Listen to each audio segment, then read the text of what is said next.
أعوذ بالله من الشيطان الرجيم بسم الله الرحمن الرحيم الحمد لله رب العالمين والصلاة والسلام على أشرف الأنبياء والمرسلين وعلى آله وصحبه أجمعين সম্মানিত দর্শক অডিয়েন্স আসসালামু আলাইকুম ওয়া রাহমাতুল্লাহি ওয়া বারাকাতুহু। আজকে আমরা ফব টিভির মাধ্যমে আমাদের একজন বিশিষ্ট মেহমান প্রথিতযশা আলেম সুদূর বাংলাদেশ থেকে আগত মুহাদ্দিস মুহতারাম মাওলানা মাহমুদুল হাসান ভাই, উনি আমাদের স্টুডিওর মাঝে আজকে আমাদের সাথে কিছু আলাপচারিতায় অংশগ্রহণ করবেন। আমরা খুবই আনন্দিত, আলহামদুলিল্লাহ। লা ইন শাকারতুম লাযিদান্নাকুম। জাযাকুমুল্লাহু খাইরান। আহলান সাহলান মুহতারাম। আপনি কেমন আছেন? বারাকাল্লাহু ফিক। আলহামদুলিল্লাহ ভালো আছি। আপনারা কেমন আছেন? আলহামদুলিল্লাহ, আল্লাহর অশেষ শুকর। আলহামদুলিল্লাহ, আল্লাহ ভালো রাখছেন। আমরা আপনাকে পেয়ে সত্যিই খুবই আনন্দিত এবং প্রাণ ভরে আপনার জন্য দোয়া করি। আল্লাহ, আপনি দীর্ঘদিন যাবৎ আমেরিকার সফর করে আসছেন, আলহামদুলিল্লাহ আজকে আমাদের শিকাগোতে আসছেন, ফব টিভিকে টাইম দিচ্ছেন আলাপচারিতায়। আমরা আল্লাহ আপনার এই খেদমতটুকু কবুল করুন। আমিন। শুকরান, জাযাকুমুল্লাহ খাইর। মুহতারাম, আপনাকে আমরা কিছু প্রশ্ন করব, অডিয়েন্সরা এটা দেখে থাকবেন, যা পরবর্তীতে হয়তো এই কাজগুলো আমাদের জন্য খুবই ভালো উপকার হবে পথ চলার জন্য ইনশাআল্লাহ। ইনশাআল্লাহ। আপনি মুহতারাম আমেরিকাতে আসছেন, কতদিন আগে আসলেন? জি, আমি আলহামদুলিল্লাহ ওয়াসসালাতু ওয়াসসালামু আলা রাসূলিল্লাহি ওয়া বা'দ। দিনের দাওয়াতের অংশ হিসেবেই আসলে আমার আমেরিকাতে আসা, এবং আমি গত অক্টোবরের 23 তারিখে বাংলাদেশ থেকে রওনা করে 24 তারিখে এসে আলহামদুলিল্লাহ আমেরিকাতে নিউ ইয়র্কে পৌঁছেছিলাম। আলহামদুলিল্লাহ। আপনি তো আমার জানা মতে গতবার আসছিলেন মোনা কনভেনশন। আল্লাহ তাআলা অশেষ শুকর যে গত বছর আমাদের 2023-এর কনভেনশনে, মোনা কনভেনশনে আল্লাহ তাআলা আমাকে সুযোগ করে দিয়েছিলেন সেখানে পেনসিলভেনিয়াতে সেই কনফারেন্সে বা কনভেনশনে অংশগ্রহণ করবার, এবং সেখানে চেষ্টা করেছি আমার উপরে যে কয়েকটি বিষয়ের উপরে নির্ধারিত আলোচনা করবার জন্য। সেই আলোচনাগুলোতে আলহামদুলিল্লাহ আমি অংশগ্রহণ করেছিলাম। আলহামদুলিল্লাহ। আপনার সাথে তো আমাদের সেই মরহুম আল্লামা লুৎফর রহমান সাহেব সফর সঙ্গী ছিলেন। জি, খুব সুন্দর একটি বিষয় আপনি বলেছেন, খুবই বেদনাদায়ক একটি বিষয় আপনি তুলে এনেছেন। আসলে গত বছর যখন আমি আমেরিকাতে আসি তখন আমার পিতৃতুল্য বাংলাদেশের প্রথিতযশা প্রবীণ আলেমে দ্বীন এবং তাফসীর জগতে যে কজন মানুষ দীর্ঘ প্রায় অর্ধ শতাব্দী ধরে বাংলাদেশে কাজ করছেন, আমরা যদি অত্যন্ত শ্রদ্ধার সঙ্গে স্মরণ করি আমাদের সবার প্রিয় কোরআনের পাখি আল্লামা দেলাওয়ার হোসেন সাঈদী রাহিমাহুল্লাহ তাআলা, তিনি যে সময়ে কোরআনের ময়দানে ছিলেন সেই সমকালীন এবং সমসাময়িক একজন ব্যক্তিত্ব ছিলেন। তার পাশাপাশি আল্লামা লুৎফর রহমান রাহিমাহুল্লাহ, তো তিনি গত বছর এসেছিলেন কনভেনশনে দাওয়াতের কাজে অংশগ্রহণ করবার জন্য, কিন্তু আমেরিকা থেকে তিনি বাংলাদেশে ফিরে যাওয়ার পরে তিনি অসুস্থ হয়ে যান এবং সেই অসুস্থতায় আল্লাহ তাআলা তাকে দুনিয়া থেকে নিয়ে গিয়েছেন এবং তিনি ইন্তেকাল করেছেন। আমরা তার জন্য দোয়া করি।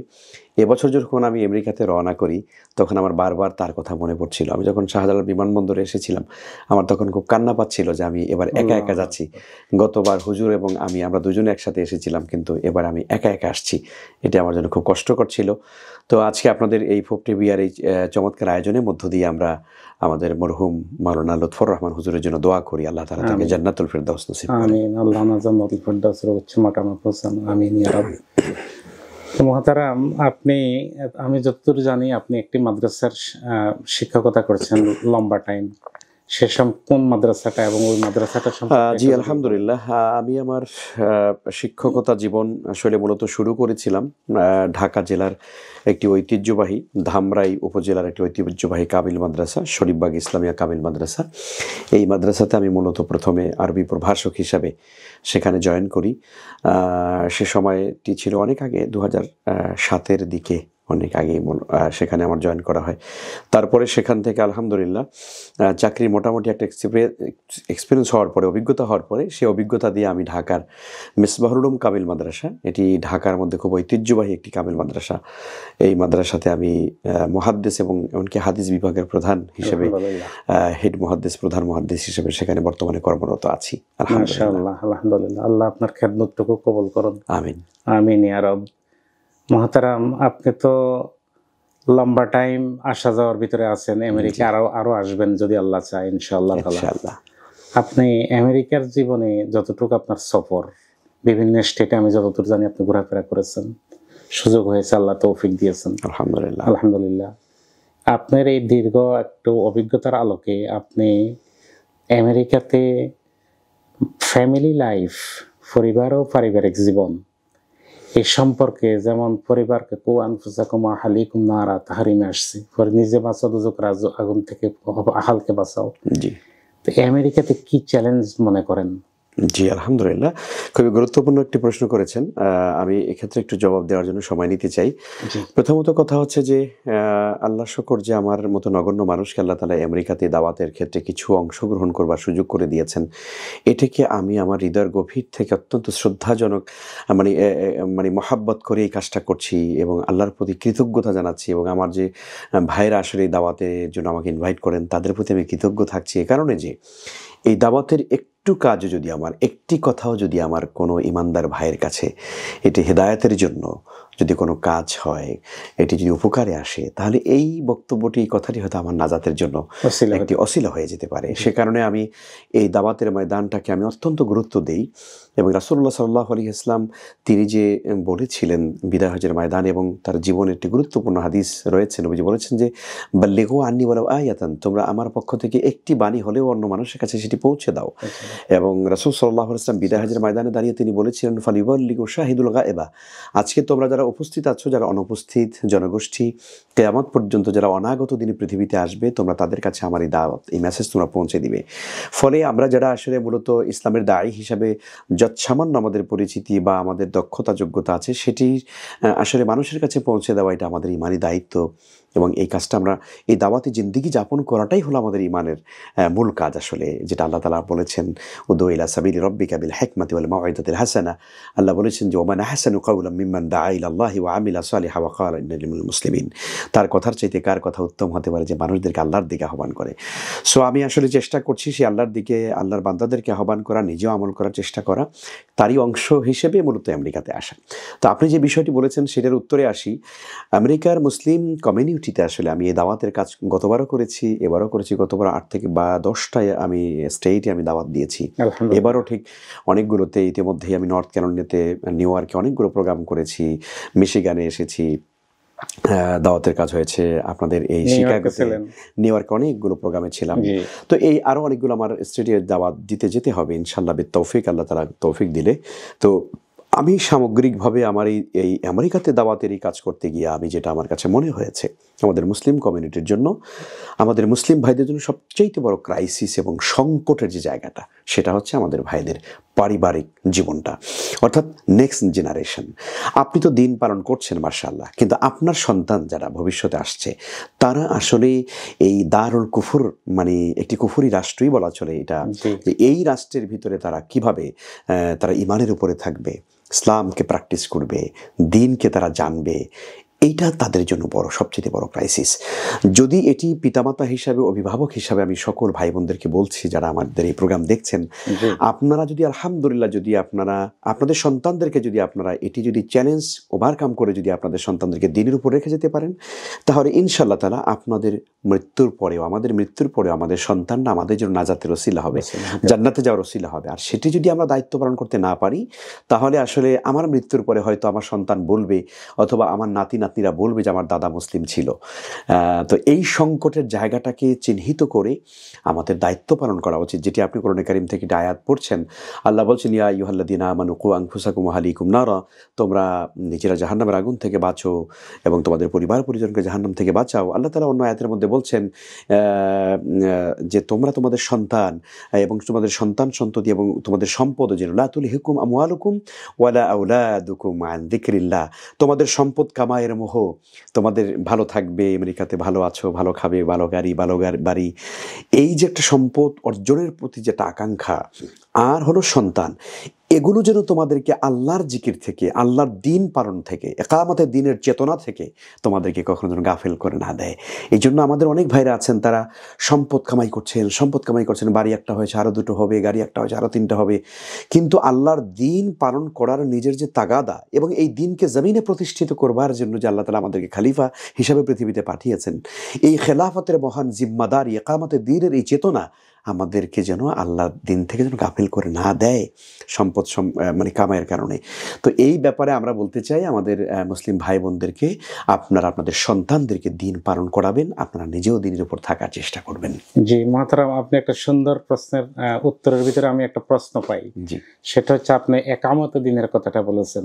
জি আপনি মেহরবানি করে আমাদেরকে একটু ক্লিয়ার করবেন কি একামত দিন এবং খেদমত দিনের ভিতরে what is the difference between একামত দিন এন্ড খেদমত দিন? খুব সুন্দর একটি প্রশ্ন করেছেন। আসলে খেদমতে দিন হচ্ছে, আমরা জানি যে মানে কোরআনে কারীম আল্লাহ সুবহানাহু ওয়া তাআলা বলছেন কুনতুম খায়রা উম্মাহ উখরিজাত লিন-নাস তা'মুরুনা বিল মা'রুফ ওয়া তানহাউনা আনিল মুনকার। আল্লাহ বলছেন তোমরা শ্রেষ্ঠ জাতি, আর তোমাদের শ্রেষ্ঠত্বের কারণ হলো তোমরা মানবতার কল্যাণের জন্য এসেছো। তোমাদেরকে বের করা হয়েছে পৃথিবীতে, আর মানবতার কল্যাণ তুমি কিভাবে করবে? তা'মুরুনা বিল মা'রুফ ওয়া তানহাউনা আনিল মুনকার, সৎ কাজের আদেশ করবে আর অসৎ কাজ থেকে নিজেরা ফিরে থাকবে এবং মানুষকে, মানবতাকেও ফিরিয়ে রাখার চেষ্টা করবে। মূলত আপনি যেটা বলেছেন, আমি এই খেদমতে দিন এবং একামতে দিন এই দুটো শব্দকে, পরিভাষাকে আমি কোরআনের ভাষায় কিন্তু ওটা বলতে চাই। খেদমতে দিন হচ্ছে তা'মুরুনা বিল মা'রুফ, আর একামতে দিন হচ্ছে ওয়া তানহাউনা আনিল মুনকার। মানে ওয়া তানহাউনা আনিল মুনকার, এটার মাধ্যমে মূলত আসলে একামতে দিন হয়। দেখুন, একজন মানুষ শুধু সারা জীবন নামাজ, ভাই আসেন নামাজ পড়ি, ভাই আসেন কোরআন পড়ি, ভাই আসেন আমরা একটু মোতালা করি, একটু দিনের কথা আলোচনা করি, একটু জিকির করি, সবাই রাজি হবে। কিন্তু যখনই আমি বলবো যে ভাই সুদ চলবে না, অন্যায় চলবে না, জুলুম চলবে না, মানবতার উপরে, দুর্বল মানুষের উপরে জুলুম করা যাবে না, এভাবে যখন কোনো সমাজের ভিতরে যখন আল্লাহদ্রোহী, ইসলাম বিরোধী যখন কোনো কাজ চলবে, আর সেই কাজটাকে বন্ধ করবার জন্য যখন আমি হিমালয় পাহাড়ের মতো শক্ত হয়ে যখন দাঁড়িয়ে থাকবো, তখনই কিন্তু জালিমের পক্ষ থেকে আমার উপরে জুলুম নেমে আসবে। আর ওই জুলুম অত্যাচার সহ্য করে যখন আমি দিন প্রতিষ্ঠার আন্দোলনে যখন আমি এগিয়ে যাব, যে আমি অন্যায়কে দূর করে আমি সমস্ত ভালো কাজকে এস্টাবলিশ করব, এটাই হলো একামতে দিন। আর এটা করতে গেলেই কিন্তু আমার উপরে বিপদ আসবে। সুতরাং খেদমতে দিন হলো স্বাভাবিক দিনের ভালো ভালো পজিটিভ কাজগুলো বলা, যেটার সঙ্গে তাগুতের কোনো সংঘর্ষ নাই। কিন্তু একামতে দিনের চেতনা যখনই আপনি লালন করবেন, তখনই কিন্তু জালিম এবং তাগুতের পক্ষ থেকে কিন্তু আপনার উপরে বিপদ আসবে। আবার এটাই কিন্তু নবীদের প্রকৃত দাওয়াত। মনে রাখতে হবে, নবীরা কখনো শুধুমাত্র ভালো কাজের দাওয়াত দিয়ে যান নাই। এই জন্য আমরা দেখি যে প্রত্যেক নবীরা সমকালীন যুগের সবচেয়ে বড় জালিম এবং স্বৈরাচারদের তারা জুলুমের শিকার হয়েছে। এই জন্য হাদিসের মধ্যে এসছে আশাদ্দুন্নাসি বালাআন আল আমবিয়া সুম্মাল আমসাল ফাল আমসাল, এই পৃথিবীতে সবচেয়ে বেশি বিপদের মুখোমুখি হয়েছে নবী রাসূলুল্লাহ। তাহলে কেন হলেন তারা? মূলত একামতে দিনের কাজ করতে যাওয়ার কারণে, দিন প্রতিষ্ঠার জন্য তাদের এই বিপদের তারা মুখোমুখি হয়েছেন। জি জি, আলহামদুলিল্লাহ, আমরা সুন্দর জবাব পেয়েছি মুহতারামের মাধ্যমে। দর্শকরা, আপনারা যারা দেখে থাকবেন, আমাদের সামনে বক্তব্য পেশ করছেন বিশিষ্ট আলেমে দ্বীন মুহাদ্দিস মাহমুদুল হাসান সাহেব। তা আমরা ইনশাল্লাহ ওনার থেকে আরো দুই একটি কথা শুনবো। সেটা হচ্ছে যে মহতারাম, আমি যতদূর জানি আপনি মিডিয়ার মাধ্যমে কিন্তু আপনি ফিজিক্যালি তো ময়দানে দাওয়াতে কাজ করেন, শিক্ষা প্রতিষ্ঠানে পড়ালেখা করান, তালিম তরবিয়া দেন, কিন্তু আপনি মিডিয়ার মাধ্যমে কিন্তু বিরাট একটা কাজ করে যাচ্ছেন দাওয়াতে দ্বীনের, আলহামদুলিল্লাহ।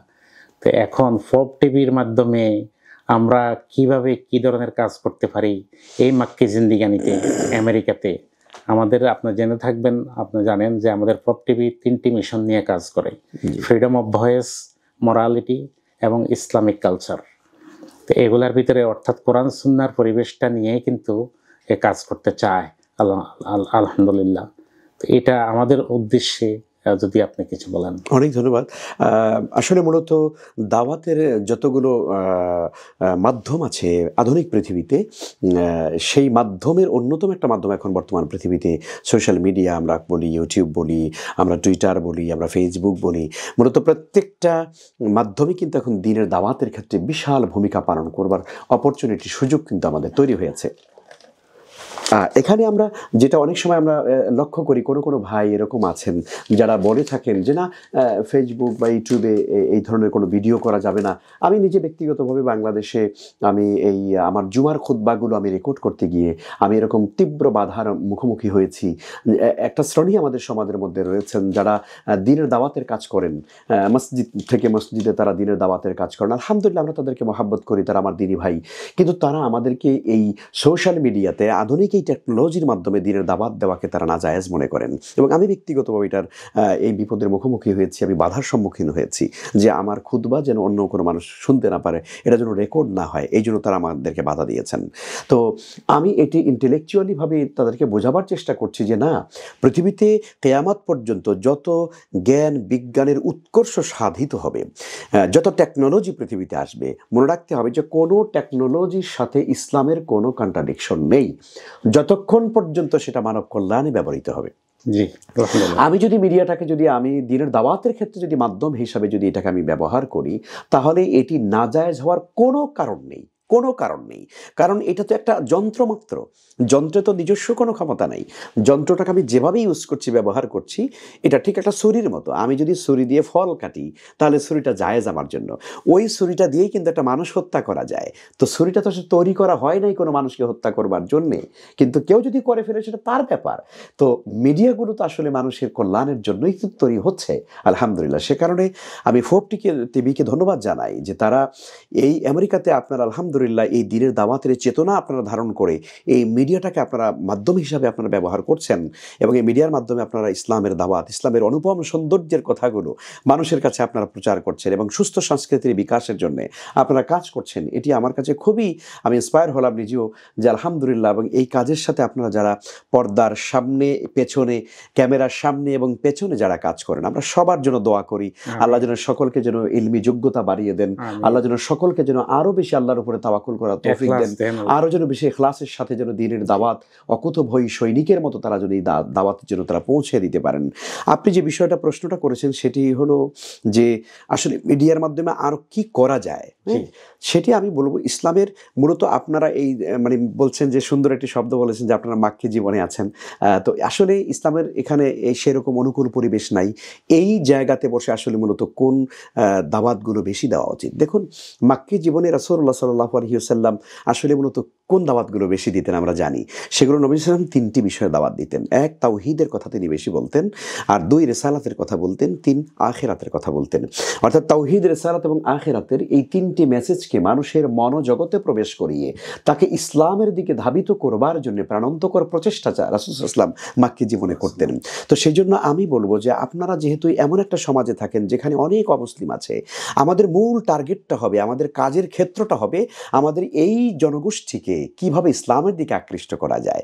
সেই জন্য কোরআনে কারিমের এই সুন্দর কথাগুলো তাদের কাছে পৌঁছানো মিডিয়ার মাধ্যমে, যে আল্লাহ আমাদের স্রষ্টা, আল্লাহ আমাদের রব, তিনি আমাদের সৃষ্টি করেছেন, এই পৃথিবী আল্লাহর, এই জমিন আল্লাহর, আমরা আল্লাহর সৃষ্টি, তাহলে তার সঙ্গে আমাদের কিভাবে পরিচয় হতে পারে, তাকে চেনা, তাকে জানা, তাই না? এবং যুগে যুগে নবী রাসূল পৃথিবীতে এসেছেন এবং আলটিমেটলি আমাদের মৃত্যুর পরে আমাদের আর একটা জীবন আছে, সেই জীবন আমাদেরকে আমাদের হিসাব নিকাশ দিতে হবে। এই কথাগুলো যদি আপনারা বেশি সুন্দর করে ইন্টেলেকচুয়ালিভাবে বলতে পারেন, আমার মনে হয় যে তাহলে অমুসলিমদের মধ্যে এই দাওয়াতগুলো বেশি কাজ করবে ইনশাল্লাহ।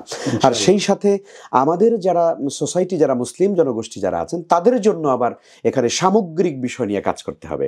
মানে অমুসলিম জনগোষ্ঠীর জন্য হলো ওই 3 দফা দাওয়াত, আর আমাদের মুসলিম জনগোষ্ঠী যারা আমাদের কমিউনিটি আছে তাদের জন্য হোল ইসলামের যে সৌন্দর্য, একদম কমপ্লিট কোড অফ লাইফ, কিভাবে তার পরিবার চলবে, কিভাবে তার ব্যবসা বাণিজ্য চলবে, কিভাবে তার বিয়ে শাদী, কিভাবে তার ব্যক্তি জীবন, পারিবারিক সামাজিক জীবন, রাষ্ট্রীয় জীবন, অর্থনৈতিক জীবন, রাষ্ট্র কিভাবে চলতে হয়, একটি সমাজ কত সুন্দর করা যায়। অর্থাৎ ইসলামের পরিপূর্ণ রূপের যে ধারণাটা কোরআনে কারিমে এসছে, ইসলামে আসছে, সেই ধারণাগুলো ইন্টেলেকচুয়ালিভাবে যারা ইসলামের ভালো দায়ী আছেন তাদের মাধ্যমে এগুলোকে মানুষের কাছে পৌঁছানো দরকার।